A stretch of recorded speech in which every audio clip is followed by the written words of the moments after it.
All right, everyone. Good morning. Welcome to the CCRA Contract Update webinar. We're here with members of the Contract Committee, co-chairs Becky Ashby and Matt Carroll, and then attorney affiliate Gary Pickren, also South Carolina Real Estate Commissioner.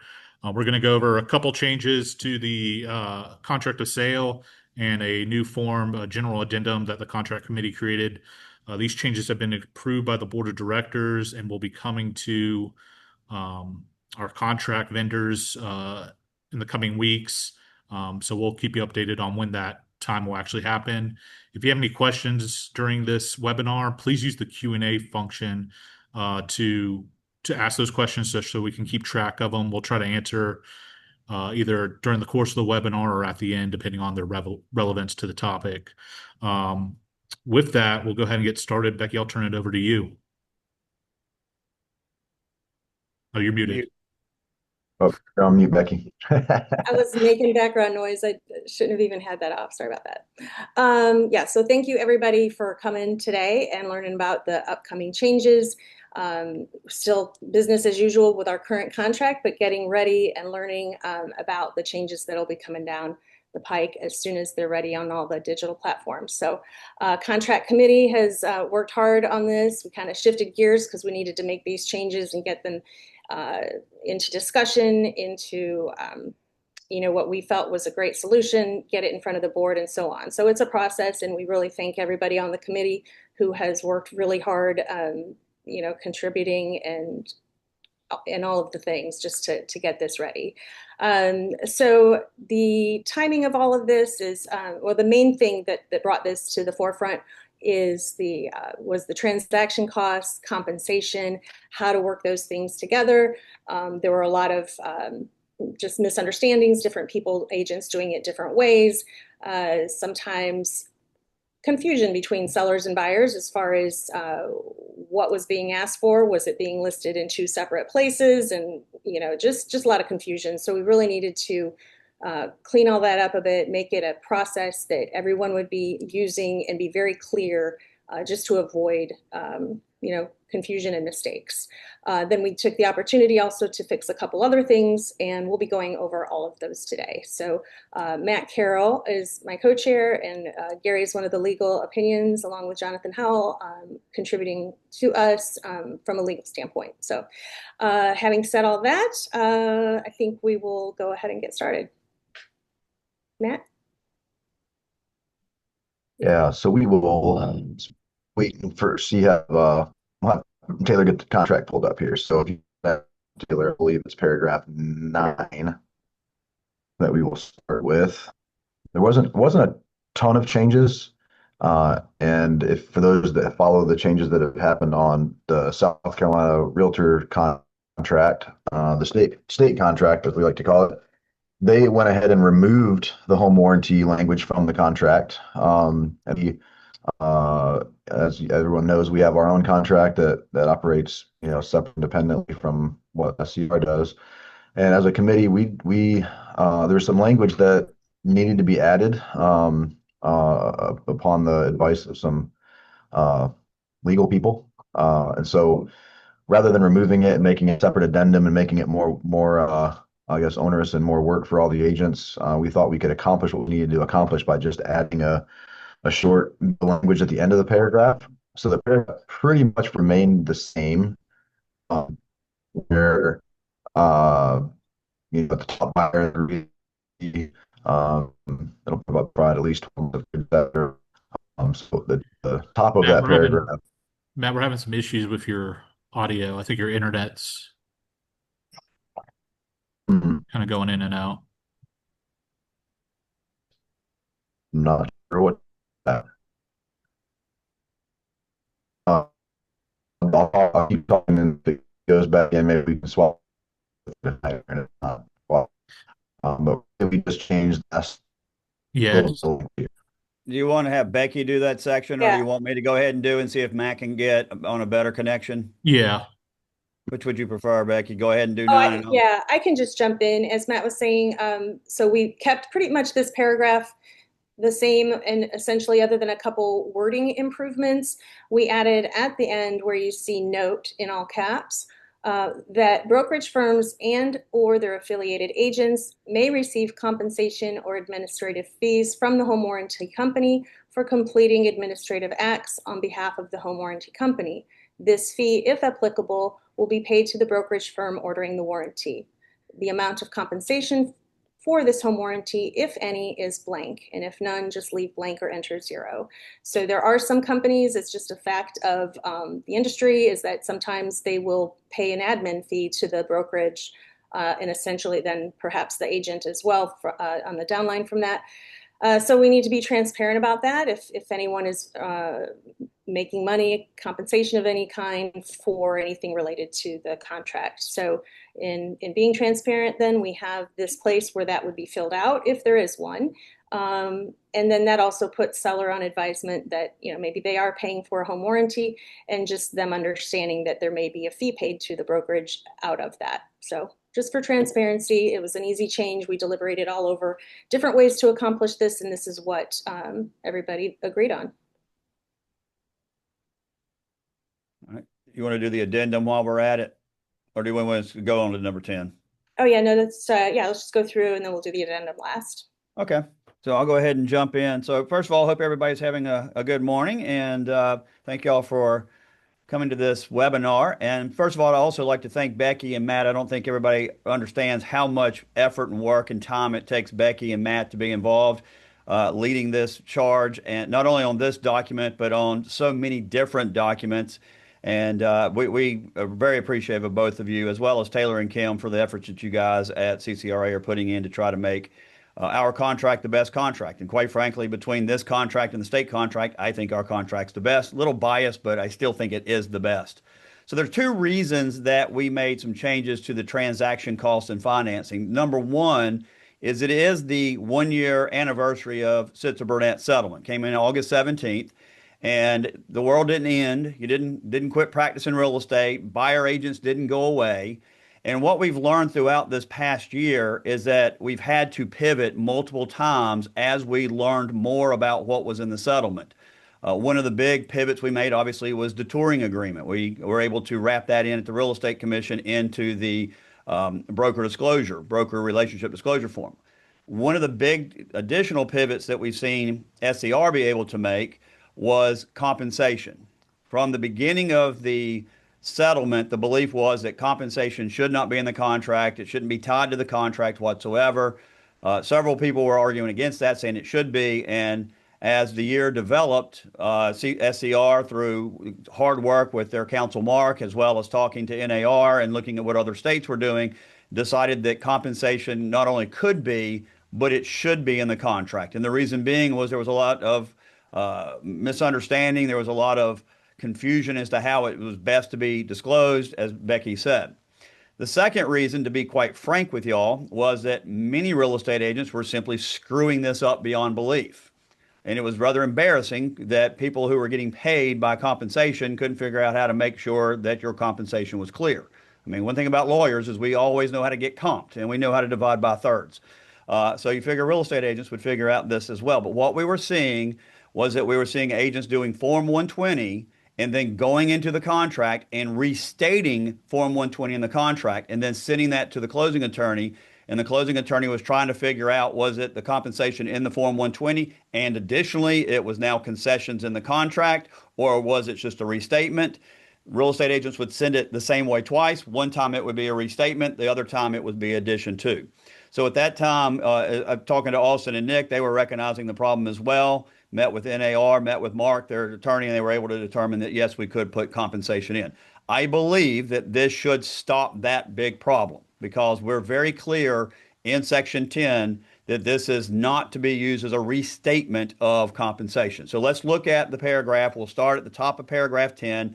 The main change in the introductory paragraph up there at the beginning as to what transaction cost is that we've gone in and we have changed the language as to broker compensation.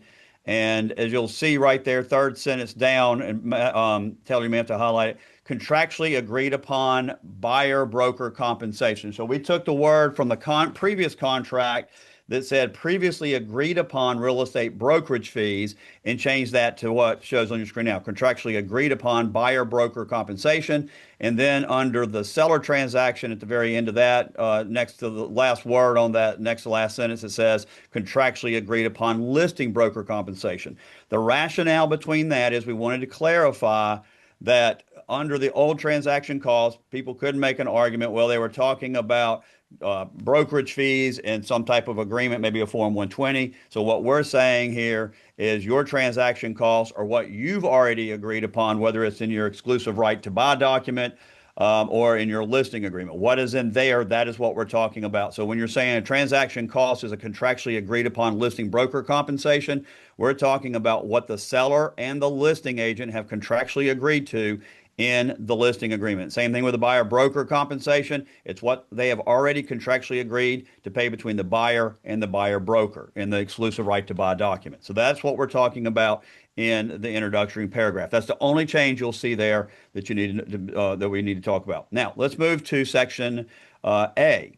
Section A is one of the best things I think we've done in a long time in this contract. If you look at the header, it's contribution toward buyer obligated broker compensation. Clear as it can be. We are talking when a buyer's compensation to their broker is going to be paid by the seller. That's all we're talking about. Why did we do it one way and not the other? The committee, which is made up, I believe, of 15 people, could not recall a single instance where a buyer paid the listing agent's commission. I mean, if that would typically be done by just increasing the price of the house. If you find yourself in a situation where the buyer is going to pay the seller obligated broker compensation, we just do that in an addendum. But this is 99.999% of the time when there is going to be contribution, it's going to be contribution from the seller toward the buyer's obligated buyer compensation, meaning that whatever the buyer and the buyer's agent have agreed to pay, that is what is going to be covered by this header. Now, the next part we're going to look at is,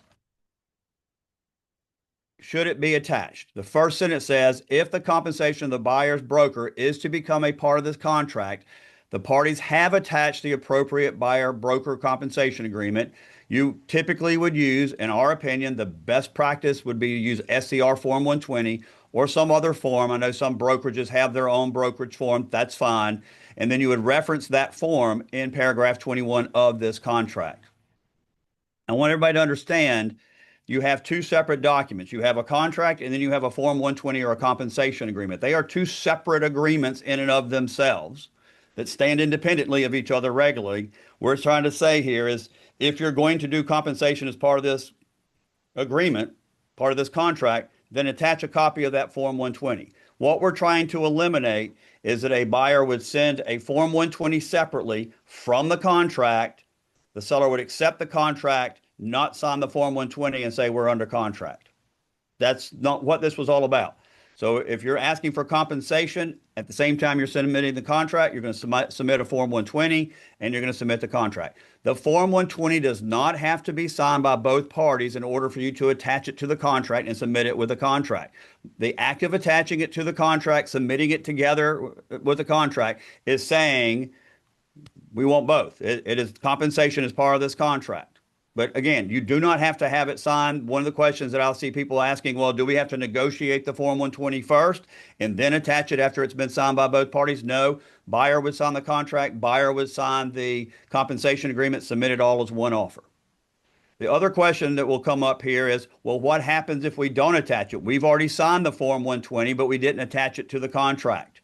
Doesn't matter. It's still a signed agreement. It's still a standalone contract. It's not best practices, but it still would be enforceable. So the act of not attaching it does not make any agreed upon compensation agreement like a Form 120 not part of the contract or not enforceable. The other thing, and this is maybe a novel concept here, is that maybe we all just can do it right now. I know that's controversial, but this hopefully will now allow everybody just to submit the contract, submit the Form 120 or compensation together. If we all do it that way, it takes care of a lot of the problems here. Now moving on to the last sentence of that paragraph, it says closing attorney to document broker compensation on the settlement statement and to collect and disperse broker compensation in accordance with the contract. Honestly, I don't know why we put it in there. We basically stole that from SCR. SCR put it on there. It seemed like a good sentence to put in there, so we've included it in our contract. So it does mirror, but the closing attorney was already putting compensation on the contract anyway. But this just gives more direction to the closing attorney in case you find a closing attorney who doesn't want to do it the right way. Now, moving on to the next sentence under paragraph A, it says, under no circumstances shall any broker receive compensation at an amount greater than agreed to in the signed agency or transaction brokerage agreement. That was in your previous contract. It remains in this contract. It's in the SCR contract. It remains in the SCR contract. This is part of the Sitzer settlement. No getting around this. This has to be in the contract. I also would like to reiterate to you, this has been a highly debated topic, but you may only get, and this is what this says, the amount that is in your agency agreement. So the question begs, can we amend the agency agreement to collect or capture more commission? NAR, SCR, CCRA, everybody involved says you may only amend to capture more commission when you provide additional service. There is no ifs, ands, or buts about that. There's no debating that. That is the rule. So if you've agreed to X and the seller is offering Y, you cannot amend to capture Y just because the seller is offering you more money. All you can do to increase your commissions is to capture more money is amend when you're providing more service. More service does not mean I worked harder. They were a pain in the butt. I had to show them 50 houses. It means additional service. The most common example of additional services, I went from customer service to client service. That's an additional service. Or I had limited client service and now they want full client service. Or they wanted me to look in Spartanburg and additionally now Greenville, where originally my contract was only to show them houses in Columbia. Now I'm doing Greenville and Spartanburg as well. That's additional services. So be very careful here about amending this statement. Still is probably the most important statement from the settlement. All right, now moving Gary, over to, yes, sir. we just had a question I think would be good for you to answer live. They asked, what about the risk of a seller refusing to sign the compensation agreement but accepting the buyer's offer? Well, if it's attached, it's a part of the contract. So if they don't sign the compensation, we don't have agreed upon contract. Now, I always talk about legalities and realities as well under the contract. Even if we were doing it the old way and I sent a contract that was signed and then I sent a compensation agreement and it didn't get signed, if you were under our due diligence provision, you have 10 business day due diligence. So most of those buyer agents were and buyers were terminating under the due diligence. Because remember, you can terminate for any reason under due diligence. But if you're putting the buyer compensation form together with the contract, it is now part of the contract. Both parts have to be signed for us to have a ratified contract. Well, and Gary, one other thing to mention, it says reference it in paragraph 21. Mm-hmm. You want to reference it in paragraph 21, that's what makes it part of the contract. Yeah. If you don't reference it in paragraph 21, they could sign it and not do anything. Well, and I think legally, if I put it all together in one email and I got the contract and the Form 21, me submitting it together does make it part of the contract. Best practice would be to reference it in paragraph 21. Before we made this changes, we did have a lot of real estate agents that would go into the comments and say, compensation form 120 is attached here too and part of this contract, and they were writing all kind of language. One thing that SCR does not want agents doing is writing a lot of legal language. They want us to do it as a contract committee. CCRA has the same opinion. And so one of the things that we've done now is take out the need for anyone to ever go in the contract and say compensation form 120 is hereby a part of the contract. By attaching it and referencing it in paragraph 21, you're good to go. And that will be part of the contract. So good comment, Matt. Okay, and then one more thing, Gary, is just to clarify, I mean, it's always best practice to include it in there, but if you already have an agreed compensation agreement, maybe it was listing broker to buyer broker, and it was already completed, if it's not included in paragraph 21, that does not mean it's invalid. It's still valid, right? Right. There are two separate agreements, and if you sign a Form 120, whether it's attached or not, it is a valid agreement. It doesn't become invalid because you don't attach it to the contract. What we're trying to do is eliminate confusion, eliminate, underhandedness, for lack of a better term. And so if you get the contract and attach the Form 120, which is the absolute best practice, reference it into paragraph 21, it eliminates any argument as to whether it is or is not part of this contract. It is 100% part of the contract. And that's what we want. We want compensation to be referenced in the contract so that it takes out all the reasons to restate it. It takes out all the reasons for any argument or any disagreement at the closing table as to what was intended and not intended. Now, moving on to paragraph B. Paragraph B talks about the payment of transaction cost, and pretty much everything stays the same under paragraph B1.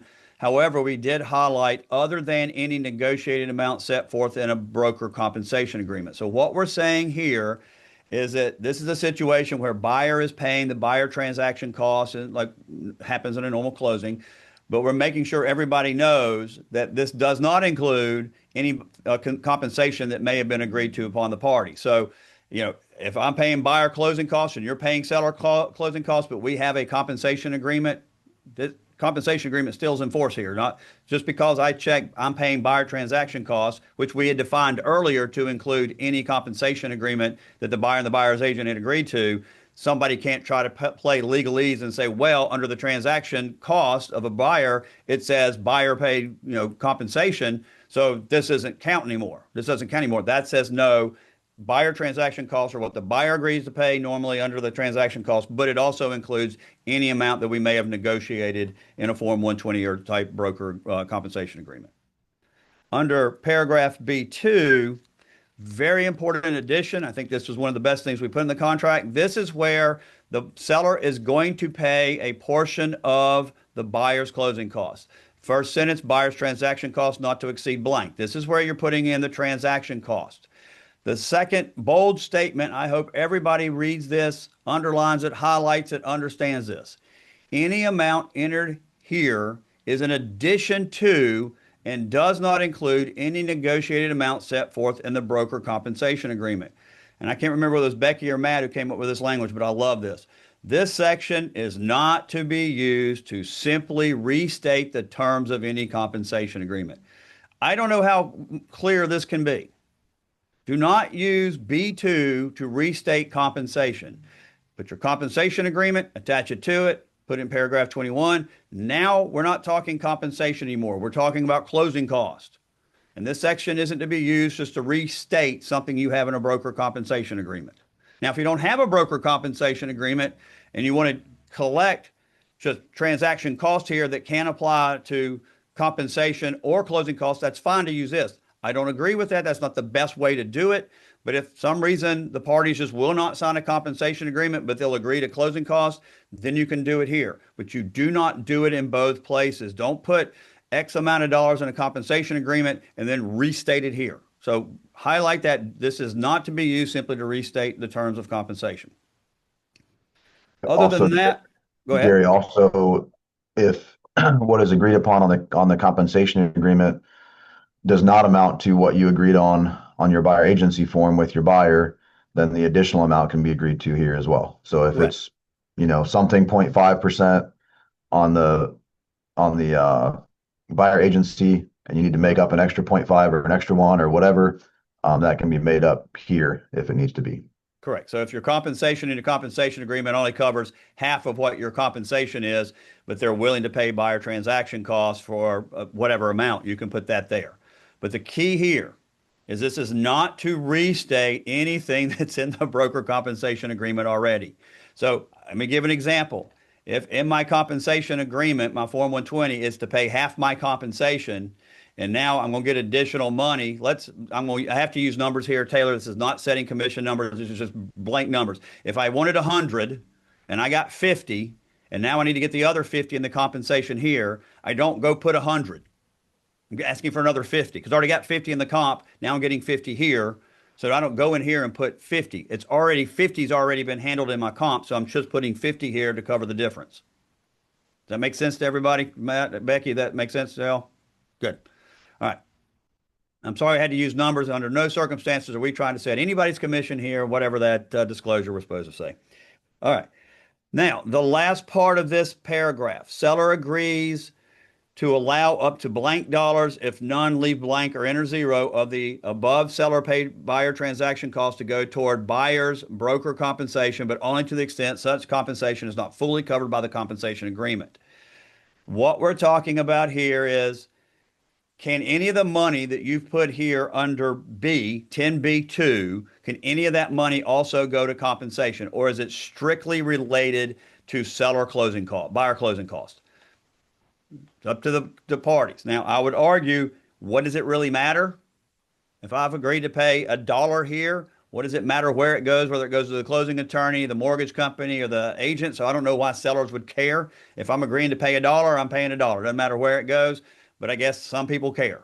But if you're not going to allow money to go in this section toward compensation, you put the number. Now, the answer that some people say, well, if they've already signed a Form 120, we don't want this closing cost to also go to their compensation. Well, keep in mind, they can only get the maximum that's allowed under the buyer representation agreement. So if it's one, they can't come back here and add one here and now get two. They can only get what's in their buyer compensation agreement. So it really doesn't matter in the greater scheme of things. However, because this is part of the settlement, this is pretty much in every state's contract, some form of this language. They also have a note there that says any concession advertised on the MLS cannot be used solely to pay brokerage commission or compensation. I am not aware of any single MLS in the entire country, maybe the entire world now, that allows compensation to be in it. So I don't think that's really a problem anymore, but we do have to mention that as well. Now, moving on to paragraph 21, you will see under paragraph 21 that this is the section where you would write, see attached Form 120 or see attached. So right here you would put R, you check the box that they are attached, and then in the blank, just write the name of the document, see Form 120. Broker compensation agreement. You don't need to get fancy with the language. You don't need to write a lot. All it's asking you is which addendum is attached. So you could just say SCR Form 120. That's all you got to do. All right, with that, that is my section. And now I will turn it back over to Becky to do section 33, I believe, authority. I'll do that. Taylor, if you want to scroll, I guess, to that. Oh, wait, Gary, before we do that, did you want to address the mediation paragraph? Oh, yes, I'm sorry. We'll talk about mediation real quick. So mediation was in our contract forever. And as you'll see now, we don't have the mediation paragraph. It doesn't mean that parties cannot mediate the dispute. Real estate agents 100% should mediate any disputes that y'all have, whether it's compensation or whatever it might be. Parties can also mediate, and we've done lots of mediation together at CCRA that involve people arguing as to repairs that weren't done or damage to the house. All the parties are more than welcome to still do mediation. However, SCR removed mediation from their contract. CCRA board also wanted to remove it. And the reason it's removed is that the parties that wanted to mediate would mediate. Those that didn't want to really mediate didn't really follow the contract anyway. If there's a lawsuit in South Carolina, we already have alternative dispute resolution set as part of the contract. So if I was to sue Taylor for a breach of contract matter under this contract, second we file that lawsuit, the court's going to require us to do ADR anyway. We're going to have to do mediation or arbitration. So it's already covered. So at this point, most of the affiliated associations had decided just to remove it from the contract. If a party wants to mediate, they're more than welcome to mediate. If they don't want to mediate, they don't have to. But that's why it was removed according to Austin. And y'all feel free to chime in if you have any other additional statements that the board made on that. All right.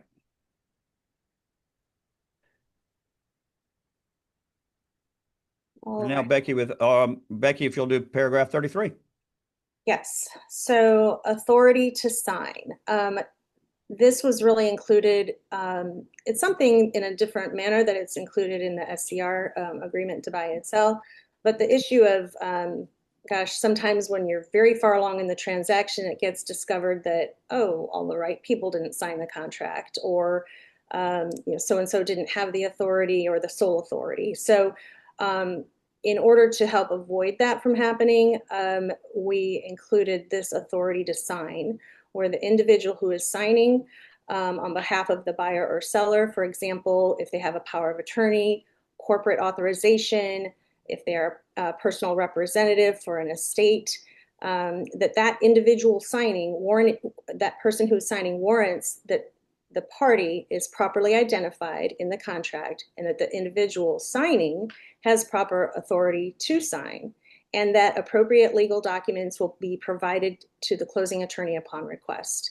So we want that to happen in every best situation. That would happen early on in the process. So this really kind of gets that mindset in that position, so that if there are any mistakes or something that needs to be corrected, you have more time to do that at the beginning of the transaction.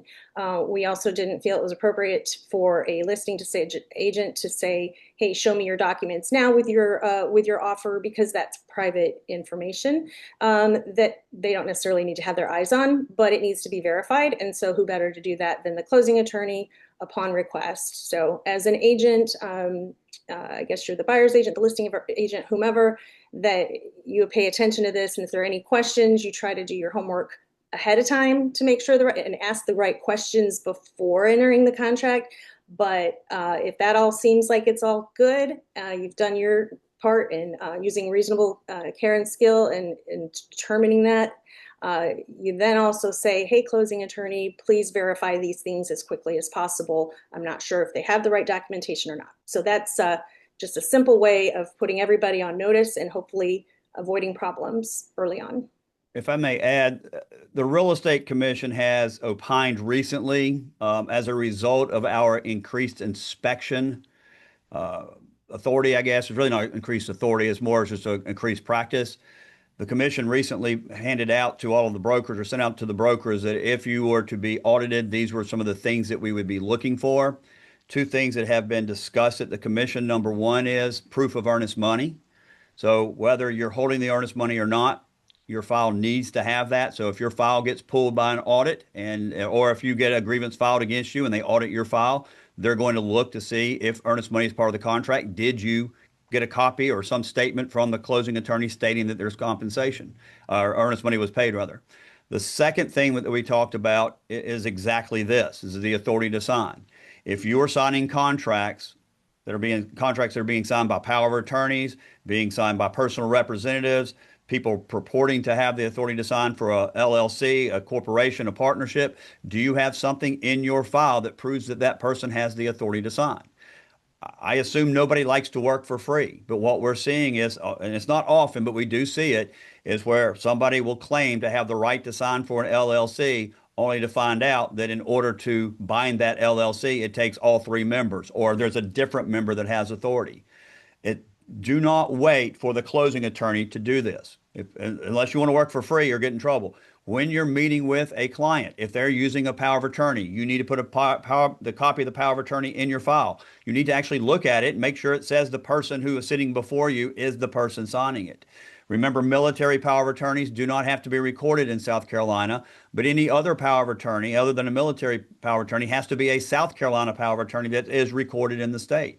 With a corporate authorization, there has to be some document from the company, from the corporation, that states who has the authority to sign on behalf of the company. And you're going to run across a lot of situations. Well, I'm the only owner, I don't have a document. They need to get a document prepared. Personal representative representing a state should have some type of documentation from the court appointing them as the personal representative. So you need to get that when you meet with a client. If you don't get that in the very beginning, by the time they get the contract signed, you certainly need to have it. And no doubt before it closes, you have to have that in the file. So if your file gets pulled in an audit and that's not in there, you will be perhaps subject to a grievance. So be careful on that. All right.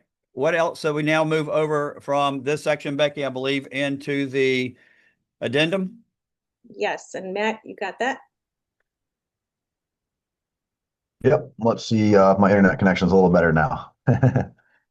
So, at long last, I think a lot of us have been traditionally using an addendum from SCR for just the general addendum needs. Up until now, CCRA has not had a general addendum to use for, those random things that come up in a transaction. So we do now. There's not a whole lot to say about this form. It's very basic. The top just has the parties in the contract, seller, buyer, property address, and TMS, and it just says this addendum is hereby attached to and made part of the contract of sale by and between those parties. And it says the undersigned parties hereby agree as follows, and that's there for agents to put in whatever they agree to. Of course, as I'm sure Gary would want me to say, uh, I would probably not use all these lines. If you need to use all these lines, you probably need to talk to an attorney about what's being written. This is really just for, the basic needs that might come up. And then at the bottom there, it says the offer of addendum will be withdrawn at blank o'clock, either PM or AM on blank date, unless accepted or countered. And that way it's just not an open-ended, outstanding thing that could be signed at any point. And it gives a little bit of a sense of urgency for the other party to sign it when it's submitted to them.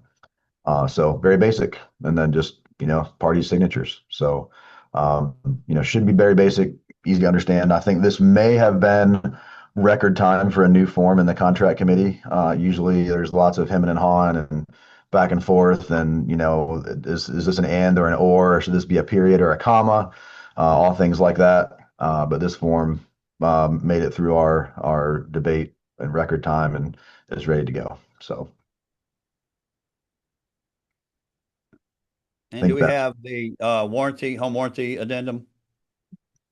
no home warranty addendum. It's all in the contract. Okay, we went back to the contract. All right. Yep. Other than that, I do have one question I did see that Becky answered. And I do want to just bring this to everyone's attention. The question was, do we have to submit the buyer agency agreement to the closing attorney to determine what was agreed to previously?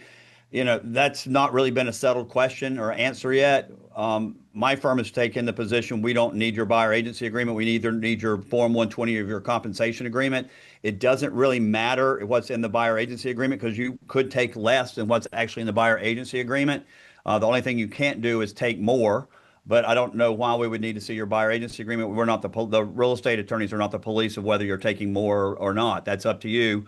Some law firms do have agents or clients sign an agreement saying that I've only paid as a client the maximum that I agreed to pay in the buyer representation agreement or their listing agreement. So I don't know that you have to. I don't really like y'all providing the buyer agency agreement. I do think it's a confidential document.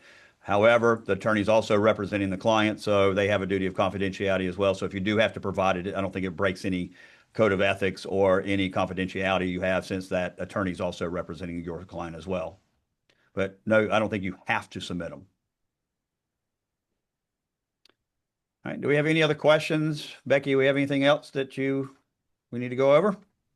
Nope. I've seen some questions come forth. I guess if there's somebody who has a question specifically for Gary that Matt and I haven't been able to answer, maybe just type that in again. I saw someone say, "Can we restate something?" But I'm not sure which.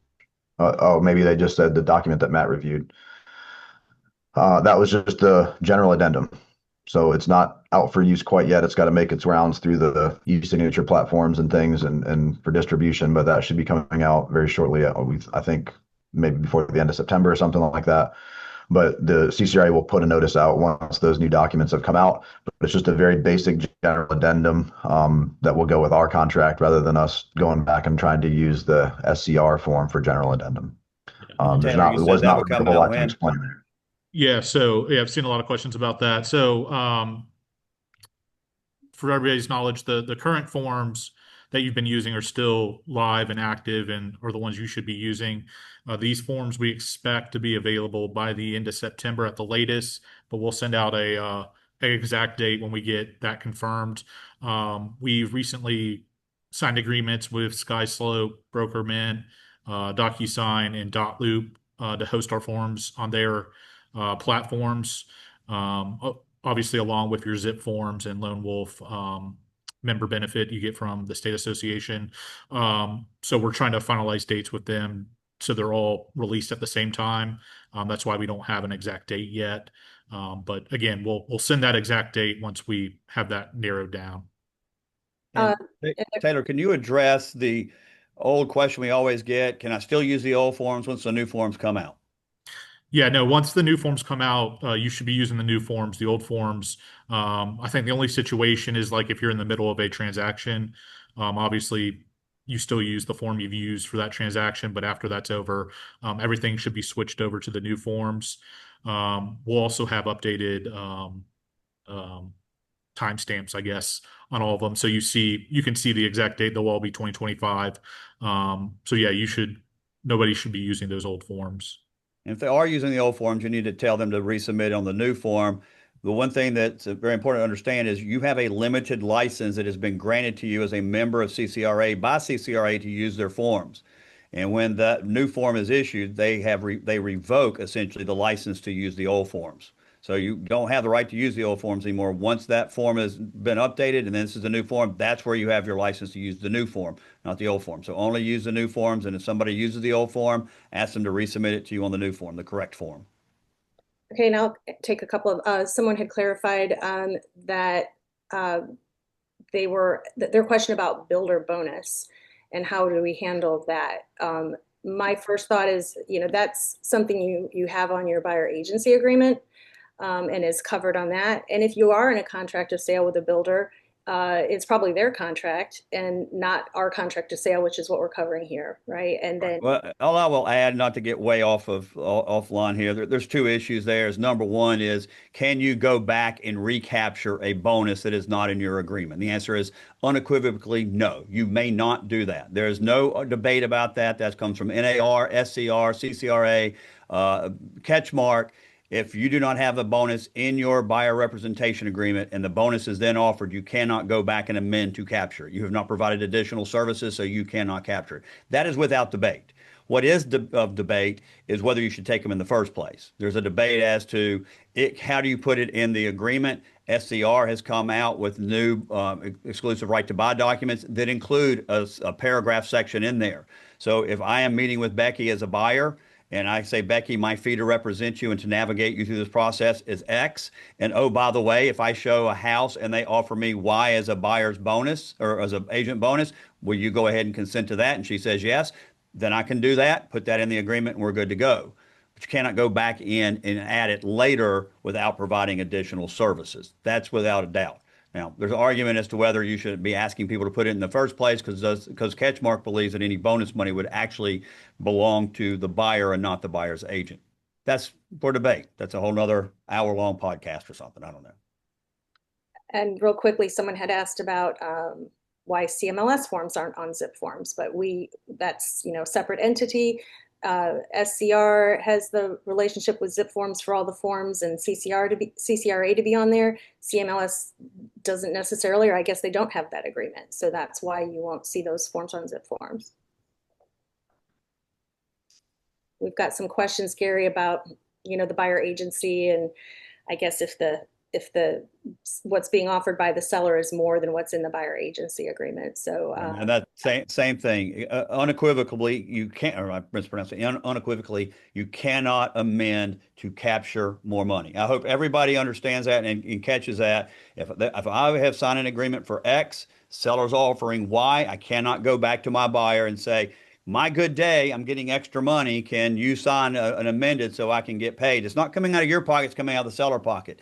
The settlement is there's no ifs, ands, or buts about that. You cannot amend. Now, Catchmark has taken the position once you sign an agreement, you never can amend, which NAR says is not true. The court, he said it was in the agreement. It's not in there because what he was trying to say is if I agree to show a house free of charge, I'm just going to sign an agreement and not charge you a commission, that I'm stuck with that from that day forward. That is not true. I can provide customer service for free, because we all provide customer service for free. Once we have an interaction, it's customer service, whether we like it or not. But then I can provide client services and I can then set my fee. I can also set limited customer client services. I can say, Becky, I'll represent you as to this one house. If you buy it, I'll represent you. My fee is X. And then Becky says, well, I don't want to buy that house. Now I want you to show me every house in Lexington and Columbia. Now I can say, okay, well, the representation is now changed. That's additional services. So my fee is no longer X. It's now Y. That's perfectly fine as well. What you cannot do, and I hope everybody understands this, you cannot try to capture more commission when it's offered. Once I agree to X and I find out somebody's offering Y or X and a bonus or X plus one, I can't go back to my client and ask them to change so that I can capture more commission. That is without a doubt the rule.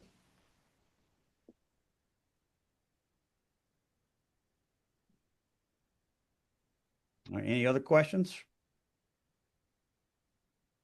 think we're good.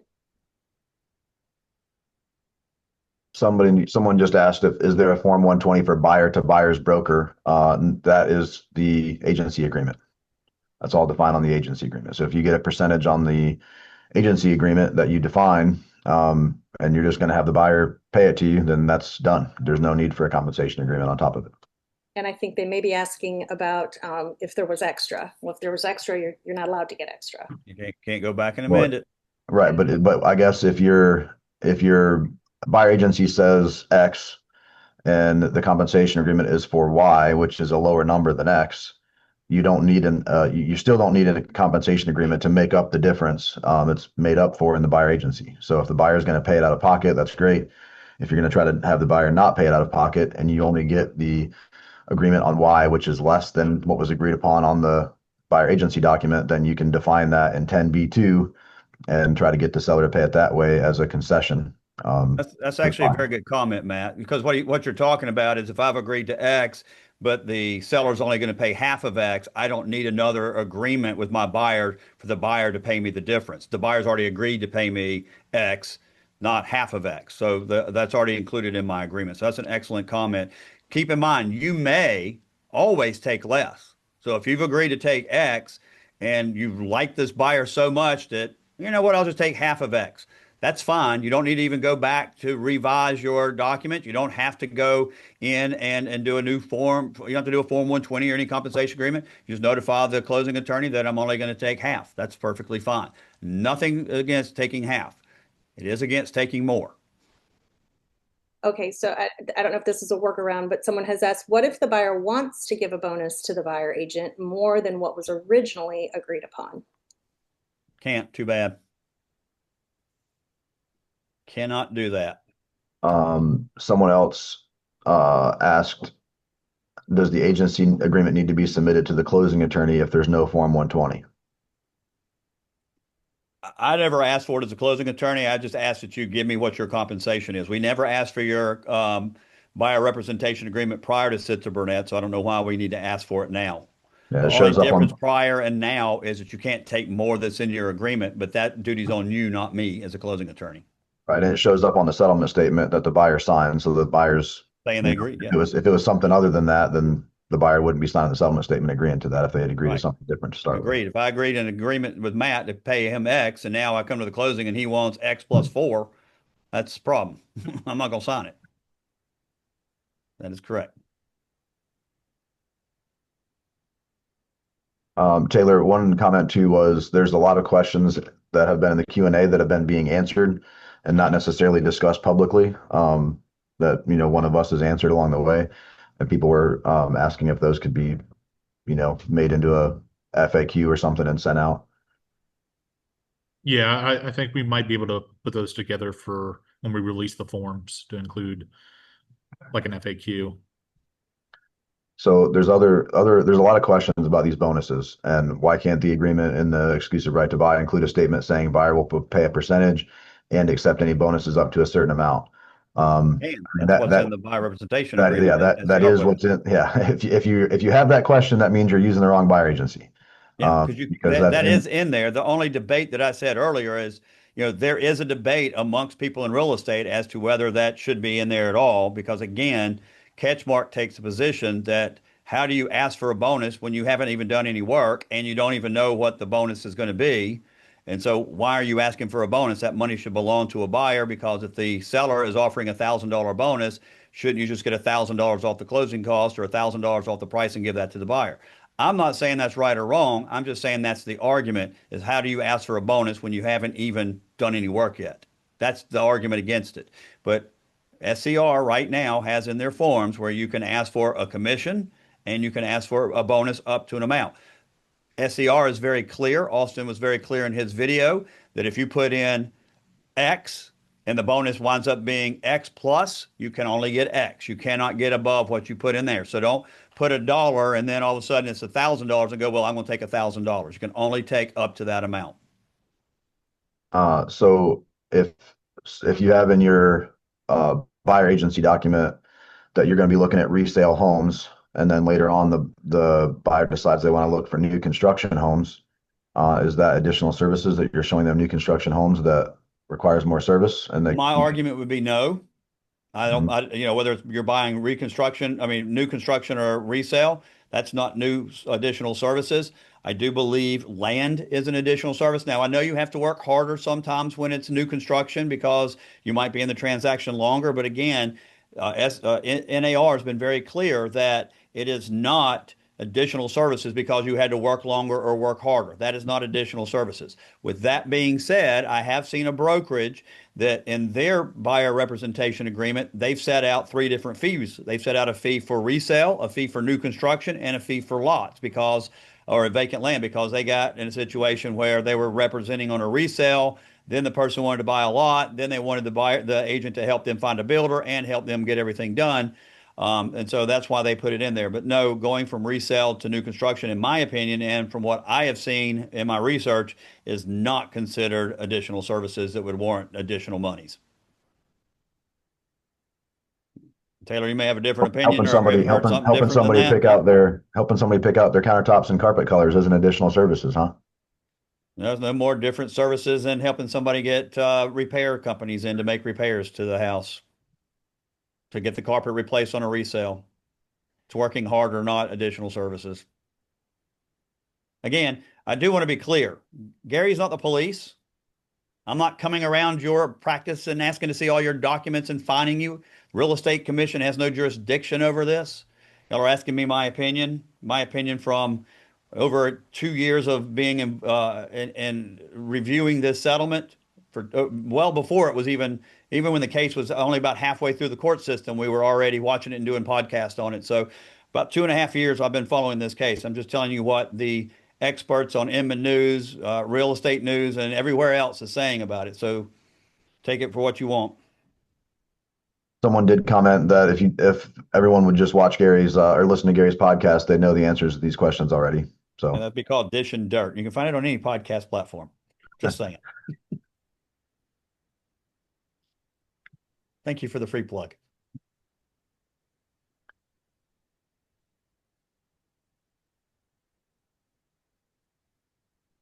Okay.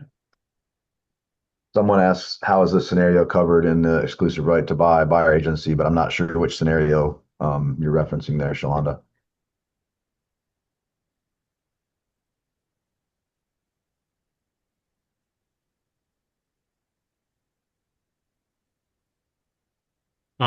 And just a reminder, we're recording this webinar, so it will be posted on CCRA's YouTube page for you guys to go back and look back on. I know some offices use them as training videos, so should be out by the end of the day at the latest.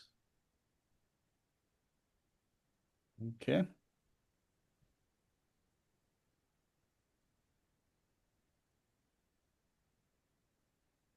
Okay. Is there anything else you guys wanted to say? I think that covers it all. Um, Again, I think what Becky and Matt have done, as well as this entire contract committee, is outstanding. They work really, really hard, put a lot of effort in, not just during the meetings, but before, after the meetings as well. So if you know anybody on the contract committee, you guys ought to thank them for their hard work for that, as well as for CCRA for all, and the board of directors for always looking for ways to make what you guys do better and safer and easier. All right, everybody. Thank you guys for your time today and have a great week. See you later.